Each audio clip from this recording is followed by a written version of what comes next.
바울은 철저한 율법주의자였습니다. 그러다 보니까 바울은 정말로 예수 믿기 불가능한 사람이었죠. 그러나 하나님은 그런 바울을 그냥 놔두지 않고 강권적으로 긍휼을 베푸셨습니다. 그래서 회심하게 이끌어 내셨죠. 또한 그가 회심하게 만들었을 뿐만 아니라 이방인을 위한 사도라고 하는 놀라운 직분까지도 허락해 주셨습니다.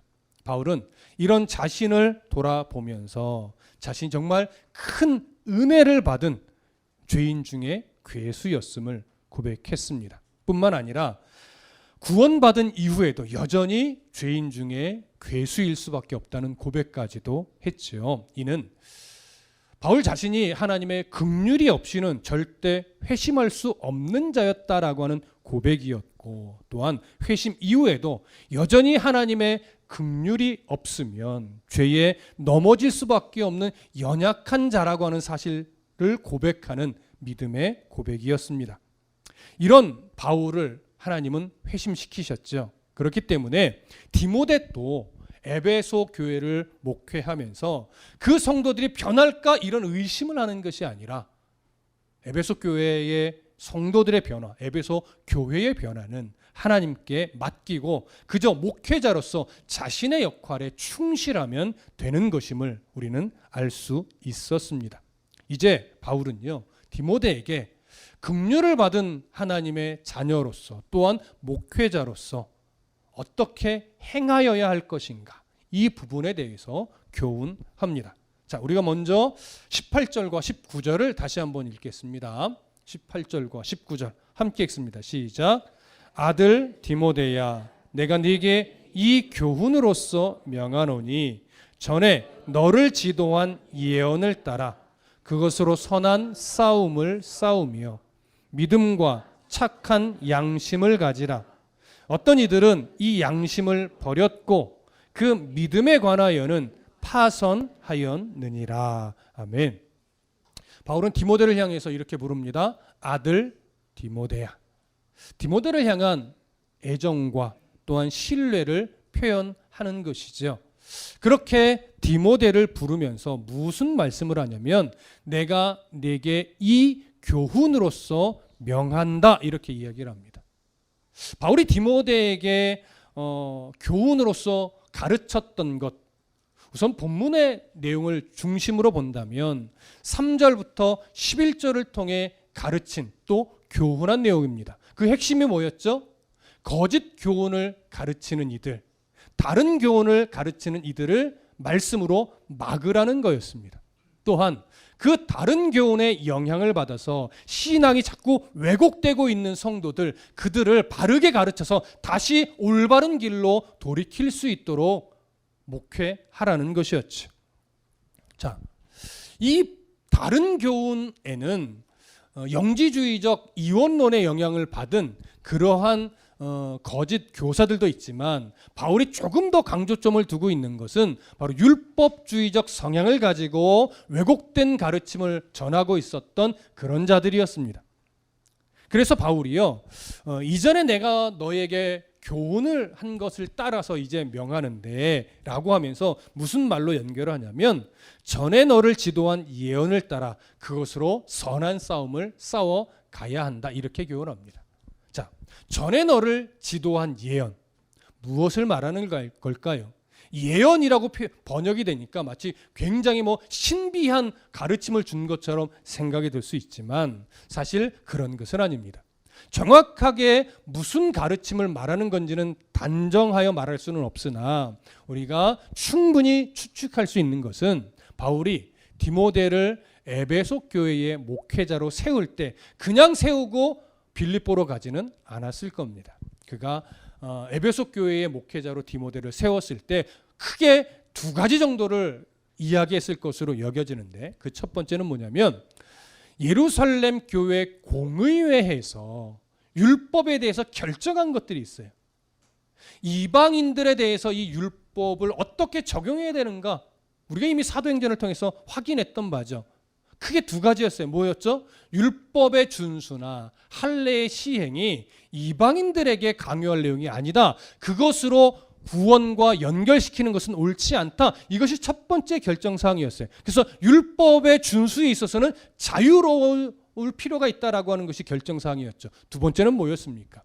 그럼에도 불구하고 이방인들 우상 숭배의 습관에 따라 행하던 것들, 그런 것들은 자제하는 것이 신앙에 유익하니 이방인 그리스도인들에게 있어 그런 우상 숭배의 습관들은 행하지 않도록 교훈하라.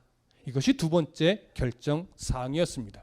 이 중요한 내용들을 왜 교훈했냐면 에베소 교회의 율법주의적 성향의 교사들이 자꾸 율법의 준수, 할례의 시행을 강조하면서 거짓된, 왜곡된 교훈을 전하고 있었기 때문이에요. 거기에 흔들리지 않도록 지금 바울이 디모데에게 이미 에베소 교회 목회자로 세울 때 내가 그 부분을 가르쳤으니 그것으로 에베소 교회를 목회하라는 거였지. 그리고 두 번째는 뭐였을까요? 그 율법주의적 성향의 가르침 외에도 여러 가지 교회의 문제점들이 있었기 때문에 하나님의 말씀을 기준으로 네가 이렇게 목회하는 것이 좋겠다라고 이미 이야기한 것들이 있었을 겁니다. 바로 그런 것들을 이야기합니다. 이걸 하나로 통틀어서 표현하면 무엇이라고 말씀드릴 수 있어요? 하나님의 말씀이라고 말씀드릴 수 있습니다. 그 하나님의 말씀으로 내가 너를 지도했으니 그 말씀을 따라 이제 에베소 교회를 목회하라는 거예요. 그 목회하라는 것을 바울은 이렇게 표현했습니다. 선한 싸움을 싸워야 한다. 디모데의 입장에서는 이제 목회적 싸움이겠지만 성도들의 입장에서는 뭐예요? 믿음의 선한 싸움이 되는 거예요. 그래서 우리가 오늘 무엇을 하나 좀 깊이 확인해야 되냐면 바울이 강조하고 있는 선한 싸움은 뭐냐? 그리고 그 선한 싸움은 어떻게 행하여야 하는 것이냐? 이 부분을 우리가 좀 잘 정리할 필요가 있습니다. 우선 정리해야 될 것은 뭐냐면 이 선한 싸움이라고 하는 것은 어떤 결과를 바라보는 싸움이냐? 바로 그리스도를 영화롭게 하는 것을 목표로 하는 싸움이겠죠. 또한 성도들의 입장에서는 성도들의 거룩한 삶으로 인도하는 이런 것이 이 선한 싸움의 목표일 거예요. 하나님을 영화롭게 하며 성도의 거룩을 이루는 이 결과를 만들어내야 돼요. 그것이 바로 선한 싸움의 방향성입니다. 또한 누구를 대상으로 하는 걸까요? 이 선한 싸움은 진리를 가로막고 공동체를 분열시키는 어떤 사단의 영향력, 이런 것들을 대상으로 싸우는 거겠죠. 그 사단의 영향을 받아서 왜곡된 가르침을 가르치고 있는 자들과의 싸움일 것이고 그 영향을 받아 자꾸 신앙이 왜곡되고 있는 그런 성도들과의 싸움이겠죠. 자, 이 싸움을 이제 올바르게 해 가야 되는데 이 싸움은 도대체 어떻게 해야 하는 것인가?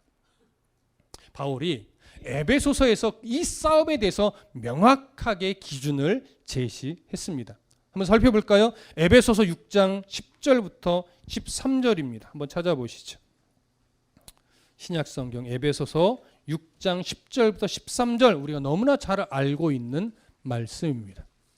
에베소서 6장 10절부터 13절 찾으셨으면 함께 읽겠습니다. 에베소서 6장 10절부터 13절 함께 읽습니다. 시작. 끝으로 너희가 주 안에서와 그 힘의 능력으로 강건하여지고 마귀의 간계를 능히 대적하기 위하여 하나님의 전신갑주를 입으라. 우리의 씨름은 혈과 육을 상대하는 것이 아니요 통치자들과 권세들과 이 어둠의 세상 주관자들과 하늘에 있는 악의 영들을 상대함이라. 그러므로 하나님의 전신갑주를 취하라. 이는 악한 날에 너희가 능히 대적하고 모든 일을 행한 후에 서기 위함이라. 아멘. 바울이 여기서 그리스도인들의 선한 싸움을 무엇이라고 표현해요? 영적 싸움이라고 표현을 하지요. 자, 이런 싸움을 해 나가는 어떤 영적인 군인의 시선으로 본다면 군인들에게 있어서는 일단 싸울 수 있는 뭐가 필요해요? 힘이 필요하죠. 힘도 하나도 없는데 군인이랍시고 나가봤자 이 싸움에서 이길 수 없어요. 군인다운 힘이 필요합니다. 그래서 바울이 이 싸움은 세상의 어떤 혈과 육을 상대하는 것이 아니요 통치자들과 권세들과 이 어둠의 세상 주관자들과 하늘에 있는 악의 영들을 상대함이라 이렇게 말했어요. 제가 이 말씀을 왜 드리냐면, 그렇다면 우리가 영적인 군인으로서 싸워 나갈 때 필요한 힘은 단순한 파워가 아니라는 걸 알 수 있어요. 그럼 그리스도인들이 이 영적 싸움을 해 나가기 위해서는 먼저 어떤 힘이 필요할까요? 그 힘은 뭘까요? 자, 10절에서는 이렇게 말합니다. 너희가 주 안에서와 그 힘의 능력으로 강건하여진다라고 말해요. 이 강건하여지는 것이 영적인 싸움을 싸우는 영적 군인들의 힘이에요. 근데 이 힘이 어디서부터 온다고 말하냐면 주 안에서, 그리고 그 힘의 능력으로 강해진대요. 그럼 여러분 보세요. 여기요. 강건하여진다, 강건하여지고라고 번역된 이 헬라어를 조금 문법적인 요소로 살펴보면요, 느낌이 살짝 달라요. 현재 수동태를 쓰고 있거든요. 이 현재 수동태라고 하는 것은 어떤 느낌이냐면 과거에서 이 동작 자체가 이미 주어졌어요. 이것이 현재까지 계속 지속되고 있는 거예요. 그런데 이 동작이 내게서부터 나오는 것이 아니고요, 외부적 요인으로부터 주어지는 거예요. 그래서 외부적 요인으로부터 주어진 어떤 상태가 과거에 주어져서 지금까지 계속되고 있는 거예요. 그럼 보세요. 이것이 어떤 의미로 적용이 되냐면 주 안에서, 주 안에 머물러 있는 상태가 과거에 이미 시작이 됐어요. 그 머물러 있는 상태가 지속되는 거예요. 지속되다 보니까 어떤 힘이 주어지느냐, 그 안에 있을 때 그 주체자의 힘이 내게 주어지는 거예요. 그것이 지금까지 유지되는 거예요. 그러면 영적인 군인들은 주 안에 머무르게 되는 사건이 무슨 사건과 연결이 되는 거죠? 예수 그리스도를 나의 주 나의 하나님으로 영접하는 사건과 맞물리는 거예요. 그렇게 우리는 그리스도를 영접함으로 하나님의 자녀가 되어서 주님의 은혜 안에 머무르게 됩니다. 그럼 머무르게 되면 우리에게 주어지는 힘은 어떤 힘이에요? 하나님을 아는 힘이죠. 하나님의 말씀을 통해서 하나님을 알아가는 힘이에요. 그래서 우리에게 주어지는 힘은요, 세상적인 혈과 육을 상대하는 그런 힘이 아니라 하나님을 아는 힘이에요. 하나님을 기억하는 힘이에요. 하나님을 더 바르게 알아가는 힘이에요. 그래서 그 힘은 오직 주로부터 오게 되는 힘입니다. 그러니까 보세요. 주님을 알아가는 힘, 하나님이 어떤 분인지 더 깊이 알아가는 힘, 하나님의 은혜를 경험하는 힘이라고 한다면 오늘 우리에게 있어서 영적 군인으로서 우리가 공급받는 힘은 주 안에 끊임없이 머무를 때 주어지는 힘이에요. 그래서 제가 예전에도 그 말씀드렸죠. 신앙의 실력, 이건 한때 뜨겁고 한때 열심을 낸 이것이 우리의 신앙의 실력이 아니라 주 안에 요동하지 않고 끊임없이 머물러 있는 것, 이게 진짜 신앙의 실력이라고 말씀드렸어요. 여러분, 누구나 한때 뜨거운 흔적은 있어요. 누구나 한때 열심을 내는 흔적은 다 있단 말이에요. 근데 중요한 건 한때 뜨거웠던 것, 한때 열심을 냈던 것, 한때 헌신했던 것, 이것이 중요한 것이 아니라 그런 은혜들을 체험하면서 내가 여전히 주 안에 있는가, 내가 여전히 예배의 자리에 머물러 있는가, 내가 여전히 하나님의 말씀을 읽고 들으며 그 안에서 하나님의 은혜를 계속해서 발견해 가고 있느냐, 이게 중요한 거예요. 이게 힘이에요. 이게 주 안에 머무르는 거예요. 나도 예전에 이건 의미 없단 말이에요. 그래서 신앙이 자꾸 추억이 되면 안 된다라고 말씀드렸죠. 나도 예전에 이건 의미 없어요. 지금 주 안에 있느냐, 지금 하나님 말씀 안에서 은혜를 발견하고 있느냐, 지금 말씀을 통해서 하나님이 어떤 분인지 늘 계속해서 알아가고 있느냐, 이게 신앙의 실력이에요. 이게 주 안에 머무르는 거예요. 이게 오늘 바울이 에베소서를 통해서 너희가 주 안에서와 그 힘의 능력으로 강건하여진다라고 말하고 있는 본절의 의미란 말이에요. 그러니까 오늘도 여전히 예배의 자리에 나와 앉아 있는 여러분들이 그 안에 있는 힘의 능력으로 강건하여지고 있는 거예요. 물론 신앙의 삶을 오랫동안 이어가다 보면요, 한때 은혜가 메마르는 순간도 있어요. 한때 열심히 식어지는 때도 있어요. 여러분, 그걸 우리가 잡을 수 없습니다. 그러나 그 은혜가 한동안 안 되기도 하고 열심히 식어지기도 하고 예전과 다르게 좀 지치기도 할 수 있어요. 하지만 여전히 주 안에 머물러 있다 보면요, 말씀이 능력이 있고 힘이 있어서 결국 우리를 어떻게 해요? 이끌어내요. 다시 회복시켜요. 다시 살려낸다고요. 그러면 그 안에서 주님이 주시는 힘으로 다시 회복하는 거예요. 근데 이 은혜를 자꾸 놓치고 예배의 자리를 가까이 하지 않고 세상으로만 자꾸 달려나가면 하나님의 은혜를 자꾸 공급을 못 받잖아요. 그러면 주께로 돌아오는 시간이 자꾸 더디어지는 거예요. 자꾸 무디어지니까. 그래서 제가 열심을 내는 것도 중요하지만, 뭔가 헌신하고 봉사하는 것도 중요하지만, 가장 중요한 건 이래나 저래나 계속 예배의 자리에 머물러 있는 것. 힘들어도 예배 자리에 머물러 있는 것, 이게 힘이라고 말씀을 드리는 거예요. 그래서 그러면 결국 하나님의 말씀이 우리의 영을 살려내거든요.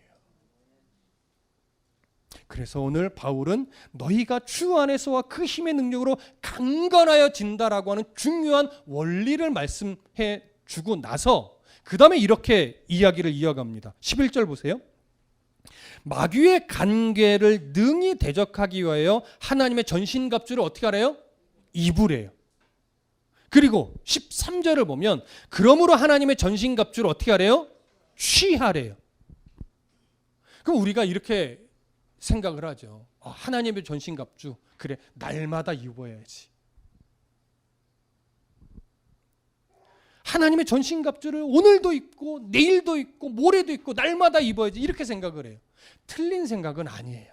그러나 성경은요, 바울이 이 본문을 기록할 때 굉장히 나름대로 의도가 있었어요. 문법적으로 보면 어떤 문법을 사용하고 있냐면요, 부정과거 중간태라는 문법을 쓰고 있는데 이 문법이 갖고 있는 중요한 특징이 있어요. 중요한 특징이 뭐냐면요, 과거에 이 사건이 단회적으로 역사한 거예요. 반복적으로 사용하지 않아요. 계속해서 입어라, 이 의미가 아니에요. 과거에 이미 한번 입혀졌는데 그것으로 끝났다 이거예요. 더 이상 입을 필요 없다 이거예요. 다시 말하면 하나님의 전신갑주는 오늘 입고 벗었다가 내일 또 입고, 내일 입고 벗었다가 모레 또 입고, 이런 싸움을 하는 것이 아니라 과거에 한번 입혀졌으면 그것을 벗지 않는 씨름을 해야 된다는 거예요. 벗지 않는다는 게 뭐예요? 내가 하나님의 자녀라는 것, 구원의 백성이라는 것, 나에게는 하나님 나라의 소망이 있다는 것을 잊지 않고 살아가는 거예요. 그것이 내 정체성이죠. 그리스도인으로서의 정체성. 그럼 왜 하나님의 전신갑주는 과거에 이미 우리에게 입혀주었고 그것을 벗지 않는 싸움이라고 표현을 하는 걸까요? 우리가 문득 생각하면 날마다 계속해서 입어라 이렇게 요구할 것 같은데 과거에 이미 입혀진 이 옷을 벗지 않아야 된다고 말하는 걸까요? 우리가요, 예수 그리스도를 영접하게 되는 그 순간 하나님 우리에게 구원의 투구, 전신의 갑주, 복음의 갑주를 딱 입혀주고 나서 영적 전쟁 한가운데 딱 떨어뜨려 놔요. 이건요, 내 선택사항이 아니에요.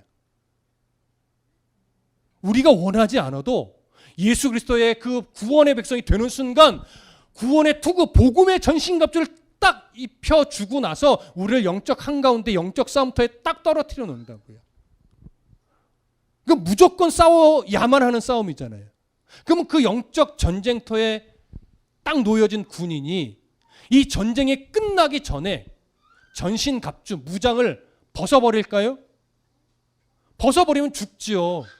벗어버리지 않아요. 여러분, 군대 갔다 온 남자들에게 있어서요, 5분 대기조라는 게 있단 말이에요. 5분 대기조는요, 군장을 다 착용하고 잠잘 때도 안 벗어요. 군화도 안 벗어요. 왜냐하면 언제 비상이 걸릴지 모르기 때문에 무장을 다 착용한 채 자요. 똑같아요. 전쟁에 들어간 군인이 그 전쟁이 끝나기 전까지 군장을 벗는 일이 없습니다. 무기를 내려놓는 일이 없어요. 무기를 내려놓고 군장을 벗는다는 건 첫 번째 포로가 됐다는 거예요. 아니면 이 전쟁이 싫어서 도망갔다는 얘기예요. 아니면 죽었다는 거예요. 무슨 말씀 이해되세요? 그러니 믿음의 전쟁터에 떨어진 하나님의 군사가 구원의 감격을 잃어버리고 세상에서 성공하기 위해 세상으로 달려갔다. 이건 뭐예요? 무장 해제하고 도망간 거예요. 영적 전쟁을 안 하겠다라고. 그러니 그리스도인이 하나님의 전신갑주를 취한다라고 하는 것은 그 입혀진 전신갑주를 딱 입고 나서 내가 영적 군인이지 이걸 잊어버리지 않는 거예요. 내가 예수 그리스도의 보혈의 은혜로 구원받은 백성이지 이걸 잊어버리지 않는 거예요. 나의 소망은 저 영원한 복락이 있는 하나님의 나라지 이 목표 지점을 잊지 않고 살아가는 거예요. 이게 바로 영적 군인으로서 전신갑주를 취하고 벗지 않는 싸움인 거예요. 그러면 그것을 방해하고 미혹하는 어떤 사단의 간궤가 내 앞에 놓여 있다 할지라도 내가 하나님의 백성이라는 것, 내가 이 땅에 떨어진 하나님의 영적인 군사라고 하는 것, 나의 소망은 이 땅에 있는 것이 아니라 저 하나님의 나라에 있다고 하는 이 사실을 잊지 않으니까 사단이 어떤 미혹으로 내 앞에서 유혹의 거리를 놓는다 할지라도 그것의 미혹이 될까요? 안 될까요? 안 되는 거예요. 근데 이걸 잊어버리고 구원의 감격을 놓치고 내가 하나님 나라의 소망이 있는 자다라고 하는 사실을 잊어버리는 순간 우리는 구원의 투구도 잠시 옆에 내려놓은 것이고 말씀의 검도 잠시 옆에 내려놓는 거예요. 그러고 나서 내가 원하는 걸 자꾸 집으니까 어느 순간 내가 하나님의 자녀라고 하는 것이 기억으로만 남아요. 내가 은혜의 백성이고 저 하나님 나라에 소망이 있는 자라고 하는 사실이 추억으로만 남는 거예요. 말은 나는 하나님의 자녀라고 하는데 실제 우리들의 모습을 보면 하나님의 전신갑주를 다 벗어 던지고 그냥 세상에서만 살아가는 사람이 되어 있는 거죠. 바로 그게 선한 싸움을 안 싸우는 거예요. 교회에 나오느냐 안 나오느냐를 말하는 것이 아니래요.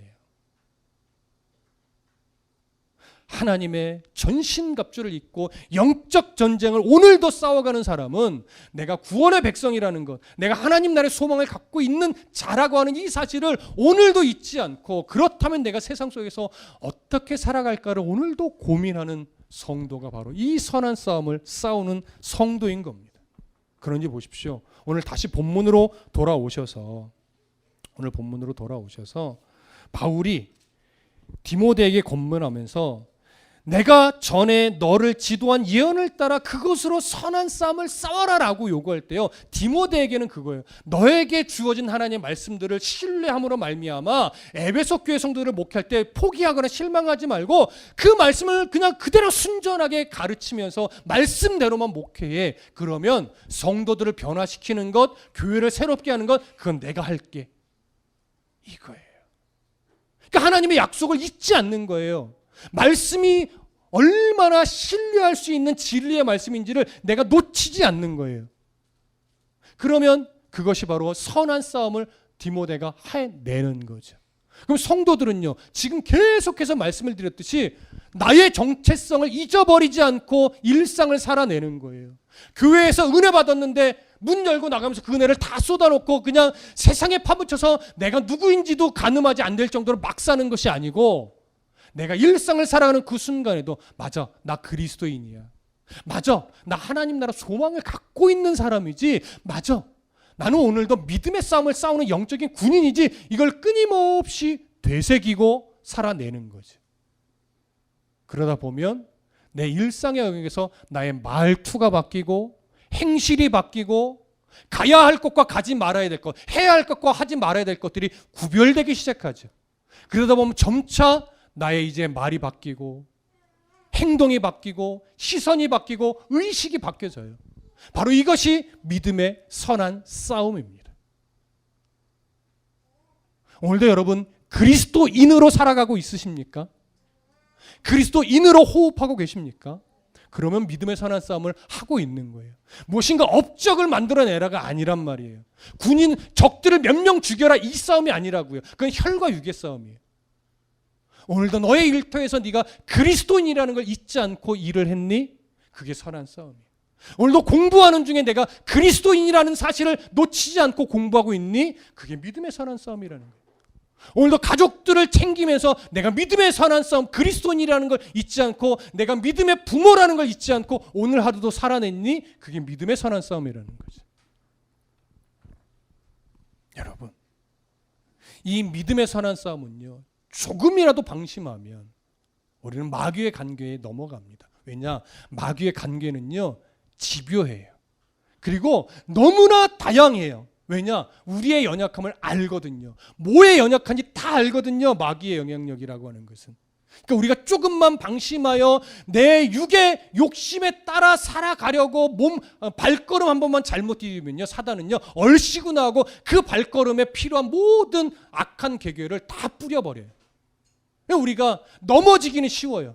하지만 다시 일어나기 어렵단 말이에요. 못 일어나지는 않아요. 왜? 하나님이 그렇게 약한 하나님이 아니기 때문에 분명 일어나게는 되는데 우리가 일어나기까지 너무나 힘겨운 순간들을 거쳐야 돼요.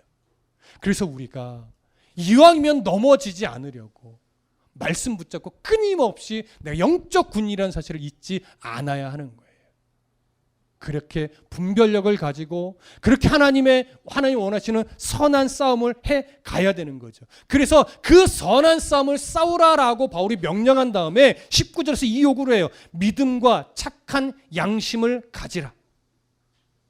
믿음의 선한 싸움을 싸울 때요, 지지 않기 위해서 믿음과 착한 양심이 필요해요. 여기서 말하는 믿음은 뭐냐면요, 예수 그리스도를 바르게 알아가는 것을 말해요.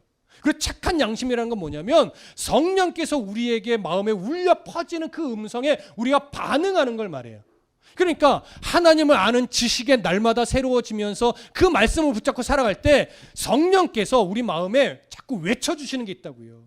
그건 하나님이 기뻐하지 않을 걸, 그건 하나님이 기뻐하는 거야 라고 우리 마음에 알게 하고 느끼게 하는 그런 외침들이 있어요. 그 외침이 내 안에 울려 퍼질 때요, 단호하게 하나님이 기뻐하지 않는 것들은 거절하고 하나님 기뻐하는 선택을 행하는 용기, 이것을 발휘해야 되는 거예요. 여러분, 보편적으로 대부분 여러분 솔직하게 마음에 손을 얹고 생각해 보세요. 어떤 판단과 선택을 할 때 하나님이 기뻐하는 것과 기뻐하지 않는 것이 구별이 안 되든가요? 대부분 다 될 거려 말은 어려워요. 하나님 뭘 선택할까요? 라고 기도하는 순간도 있지만 대부분은 다 구별이 돼요. 알아요. 근데 그렇게 기도하는 게 뭔지 아세요? 하나님이 원하지 않는 걸 내가 하고 싶은 거예요. 근데 명분이 없거든. 그 자꾸 기도해. 하나님 뭘 선택할까요? 어떤 게 좋을까요? 기도하죠. 근데 하나님은 마음에 외칠 거려. 너 알잖아. 너 알면서 묻냐? 이미 알아요, 대부분. 근데 그 선택을 하고 싶지 않은 거예요. 그때 그 선한 양심을 따라 내가 원하는 선택이 아니라 하나님이 원하는 선택을 해내는 것, 이게 선한 싸움이란 말이에요. 그러기 위해서 그리스도를 바르게 알아야 돼요. 그러기 위해서 내 안에 성령께서 울리시는 말씀에 예민하게 반응할 수 있어야 돼요. 그래서 무디어지지 않는 게 중요해요. 자꾸 교회 밖으로 가 있으면요, 무디어져요. 무디어지면 이게 성령의 음성인지 내가 원하는 건지 분별이 안 될 때가 있어요. 그러나 주 안에 끊임없이 머물러 있으면요, 잠시 물론 엎치락 뒤치락하는 내 요동함은 있지만 그래도 주 안에 머물러 있으면요, 알아요. 이게 하나님이 기뻐하는 거지. 내가 왜 이걸 자꾸 놓치고 살았는가? 이게 분별이 된다고요. 그러기 때문에 주 안에 끊임없이 요동하지 않고 머무르는 게 힘이라고 말씀을 드리는 겁니다. 그래서 믿음과 착한 양심을 가지라라고 바울이 선한 싸움을 싸우라는 말과 이어서 강조했고요. 그 다음에 이렇게 말하는 거예요. 어떤 이들은 이 양심을 버렸고 그 믿음에 관하여는 파선하였느니라. 이게 이제 안타까운 영혼인 거예요. 내가 내 안에 있는 욕심이 너무 크고 세상을 바라보는 내 마음이 너무 크다 보니까 하나님의 마음을 다 놓쳐버린 거예요. 선한 싸움을 싸워가야 되는 하나님의 영적 군인이라는 걸 내가 자꾸 놓치는 거예요. 그러니까 하나님을 믿는 자녀임에도 불구하고 세상에서만 자꾸 살아가고 있는 거죠. 이런 성도가 바로 양심을 버렸다라고 하는 거예요. 왜? 성령에 이끄는 그 마음을 자꾸 놓치고 살아간다는 의미예요. 그래서 믿음에서 파선했다라고 말하는 거죠. 신앙의 길에서 지금 잠시 벗어나 있는 거예요. 근데 바울이요, 바로 이 부분에 대해서 이제 단호하게 말을 하는데 20절 보세요. 오늘 본문 디모데전서 1장 20절 함께 읽습니다. 시작. 그 가운데 후메네오와 알렉산더가 있으니 내가 사탄에게 내준 것은 그들로 훈계를 받아 신성을 모독하지 못하게 하려 함이라. 그 믿음에 관하여 파선한 대표적인 인물 두 사람을 언급하는데 그 사람이 후메네오와 알렉산더입니다. 이 사람이 어떤 부류에 의해 파손된 자인지는 잘 몰라요. 예를 들어 지금 디모데전서 1장에서 강조하고 있듯이 거짓 교훈을 가르치던 자일 수도 있고, 아니면 거짓 교훈의 영향을 받아서 신앙이 잠시 왜곡되게 흘러갔던 인물일 수도 있어요. 근데 중요한 건 이들이 바울의 권면을 지금 거절한 상태라는 거예요. 너 이거 고쳐야 돼, 이렇게 똑바로 회복해야 돼라고 교훈했지만 이것을 거절하여서 올바른 믿음의 자리에 서 있지 않는 상태의 사람이라는 거예요. 그래서 바울이 어떻게 했다라고 말하냐면 단호하게 그들을 사탄에게 내줬다라고 말해요. 여러분, 사탄에게 내줬다는 게 어떤 의미일까요? 저주했다는 걸까요? 그렇지 않아요. 여기서 사탄에게 내줬다는 것은 뭐냐면요, 그를 공동체에서 출교했다는 거예요. 더 이상 예배의 자리에 오지 못하겠다는 거예요. 근데 여기서 우리가 오해하지 말아야 될 것이 뭐냐면, 출교를 했다, 예배의 자리에 못 오게 했다는 것은 그들을 버렸다는 게 아니에요. 그들이 자신의 잘못을 인정하고 다시금 돌아오도록 하는 기회의 시간을 줬다는 거예요. 무슨 말씀 이해되세요? 그래서 뒤에 이렇게 말한 거예요. 그들로 훈계를 받아 신성을 모독하지 못하게 하려 함이라. 그걸 그냥 좋은 게 좋다는 식으로 그냥 놔두면요, 끊임없이 하나님을 모독하고 곁길로 가다가 너무 멀리 돈단 말이에요. 그래서 무엇을 잘못했는지, 이것이 얼마나 심각한 문제인지를 정확하게 지적해주고 그 부분을 수용하지 않을 때는 교회에서 치리를 했다는 얘기예요. 하지만 목표는 버리는 것이 목표가 아니고 다시 돌이켜 자신이 무엇을 잘못했는지 인정하고 돌아올 수 있도록 하기 위한 목적으로 치리를 했다는 거죠. 그러니까 치리라는 것은요, 버리기 위해서 불편하니까, 귀찮으니까 치리를 해버린다면 이건 치리를 잘못하는 거예요. 교회가 본질인 사랑을 이루는 걸 놓치는 거예요. 치리는요, 저주가 아니에요. 그의 영혼을 안타까이 여기며 회복하기를 소망하는 마음으로 다른 나쁜 영향력이 교회 안에 뿌리를 내리지 못하도록 단호하게 일단 끊어내기 위한 씨름을 하는 거지, 버리거나 저주하기 위해서 치리하는 것이 아니란 말이에요.